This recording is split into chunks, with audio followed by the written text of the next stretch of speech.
Let me be real with you for a second. If you've been watching this series from the beginning, you already know the pattern. Part 1 ripped the band-aid off and showed you exactly why people look right through you when you walk into a room. Part 2 got inside your head and flipped the script on how you think about credibility, status, and what it actually takes to be taken seriously. But this one is different. This one is the one you actually came here for. Because today we're talking about the trap that catches almost every ambitious young person before they even realize they've stepped into it. And once you're in it, it doesn't just slow you down. It actively works against you in ways that feel completely invisible until suddenly they don't. I'm calling it the broke and young trap. And before you roll your eyes and think this is just going to be another video telling you to stop buying coffee and save more money, stay with me. Because this trap has almost nothing to do with your spending habits, and almost everything to do with something far more dangerous. It has to do with how you're being evaluated, how you're being used, and the way the systems around you are quietly, efficiently, and sometimes very kindly keeping you exactly where you are. Here's the thing, nobody tells you when you're starting out. Being young and being broke aren't really the problem. The problem is what those two conditions make you do, and more specifically, what they make you willing to tolerate. When you don't have financial leverage, you accept terms you shouldn't accept. When you don't have experience leverage, you absorb work you shouldn't absorb. And when you don't have a clear picture of how credibility actually gets built, you spend years doing all the right things and wondering why nobody seems to notice. Let me paint you a picture. You're early in your career, maybe a year in, maybe 3. You are working harder than almost anyone around you. You answer messages faster, you stay later, you say yes to every project that gets handed to you, and you genuinely believe that this is the formula, that eventually the right person is going to see all of that effort, and everything is going to click into place. And maybe you've been told that directly. Keep your head down, do the work, your time will come. Except here's what's actually happening beneath the surface. Every time you absorb extra work without pushback, you teach the people around you that you are available capacity.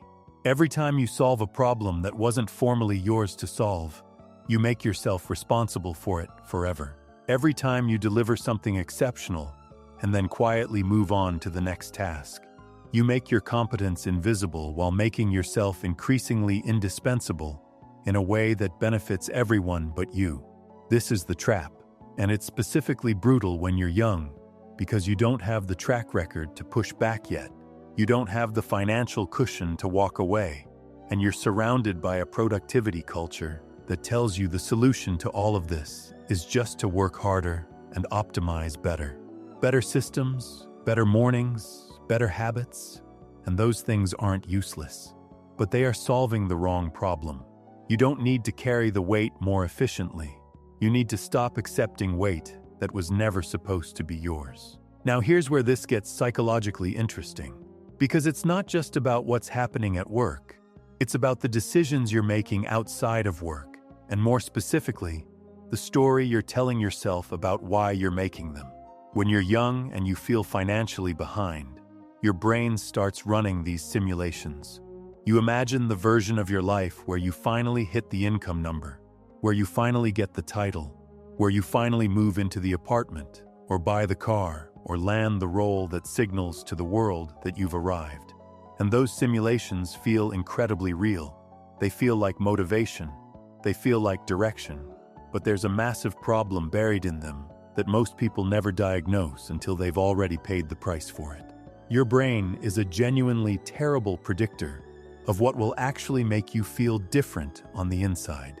You imagine the milestone, and your brain shows you the highlight. The moment you sign the offer letter, the day the raise hits your account, the first night in the new place. What your brain conveniently leaves out is every ordinary Tuesday morning that follows. The alarm you still have to answer, the emails that still land before you've had a single thought of your own, the low-grade background noise of a life that looks right on the outside, but still feels unsettled on the inside. And when that gap shows up, and it always does, the instinctive response is to assume you didn't go far enough, that the next milestone will be the one that finally sticks. So you chase harder. You accept worse terms because the number looks better. You say yes to things that cost you more than they pay you because your current discomfort is making every decision, and discomfort is a terrible financial advisor. This is what keeps the broke and young trap running. Not laziness, not a lack of ambition, the exact opposite. An overload of ambition filtered through a prediction system that consistently oversells the future and underprices what you actually give up to get there. You price the reward. You almost never price the experience of living inside the reward every single day. And underneath all of this is a credibility dynamic that we've been circling since part 1 of this series. Here's the piece that ties it all together. The reason you're not being taken seriously isn't just about how you dress or how you talk or whether you project confidence in a meeting. Though those things matter, the deeper reason is structural. It's about who holds leverage and who doesn't. When you're young and financially stretched and professionally hungry, you telegraph need. And need fundamentally changes how people respond to you. Not because they're calculating against you, but because the dynamic of the interaction shifts. When you need something more than the other person needs to give it to you, you lose negotiating ground you might not even realize you're standing on. So the transformation, the thing this part of the series is actually about, isn't a mindset shift or a hustle strategy. It's about rebuilding leverage from the ground up in a way that's realistic for where you actually are right now. And it starts with something simple but genuinely uncomfortable. You have to stop making yourself easier to use and start making yourself harder to ignore. Here's what that actually looks like in practice. First, you make your work visible, not in an arrogant, look-at-me way, but in a clear, documented, accountable way. When you solve a problem, you communicate it. When you take on additional responsibility, you name it explicitly. When you consistently deliver above what was asked, you create a record of that. Invisible competence gets treated like available capacity. Visible competence gets treated like leverage. That distinction will determine more about your trajectory than almost any other single habit you can build. Second, you stop absorbing work that belongs to a decision maker. One of the most powerful things that keeps young, capable people stuck is that they compensate for problems they didn't create. They work around dysfunction instead of naming it. They absorb the cost of other people's mistakes and then wonder why those mistakes keep happening. Every time you quietly fix what someone else broke, you give the system permission to keep breaking it. You're not being professional when you do that. You're being convenient. Third, you build something outside of any single employer, a skill set that transfers, a reputation that exists independently of your title, a network that knows you for what you produce, not just what your business card says. This is the leverage that makes everything else negotiable. Without it, your only options are the terms being offered to you. With it, you have a choice. And having a choice is the single most visible credibility signal that exists, because people can always tell when someone has options and when someone doesn't, even when nothing is said out loud. Fourth, you get brutally honest about the gap between what something promises and what it actually costs to live inside it every day. Before you chase the next thing, ask yourself what the average, ordinary, unremarkable Tuesday will actually feel like in that role. In that situation, in that version of your life. Not the best day, the most common one. Because your life isn't going to be lived in the highlight moments. It's going to be lived in the Tuesday afternoons, and that's where the real accounting happens. Now here is the transformation piece that this whole series has been building toward.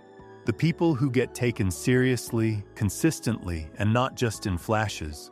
They're not the ones who grind the hardest or optimize the most or say yes to everything and hope someone notices.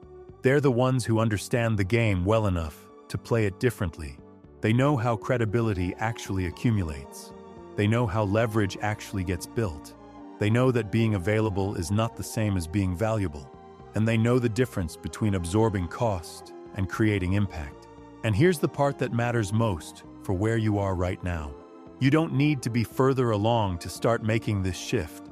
You don't need more money or more experience or more credentials before you start operating from a place of intentionality rather than desperation. The shift starts in how you talk about your work, how you frame your value, how you make decisions about what to take on and what to decline, and how clearly you can articulate what you actually bring to the table beyond just being willing to show up and work hard. Because here's the truth that this whole series has been pointing toward. Nobody takes you seriously when you're optimizing yourself for a system that wasn't built to reward you. The broken young trap doesn't close around you because you're not talented or not trying hard enough. It closes because you're playing by rules that were written to benefit someone else. And the moment you see that clearly, the moment the trap becomes visible, it loses most of its power over you. You've been watching, you've been listening, and if you've made it to part 3, you already know that you're not here for easy answers or comfortable platitudes. You're here because you're actually ready to make the shift. And that readiness, that clarity, that willingness to look directly at the uncomfortable mechanics of how this actually works, that is where it starts. Not with a promotion you haven't earned yet, not with a number in your bank account. Right here, with exactly what you know right now. This is where being taken seriously actually begins.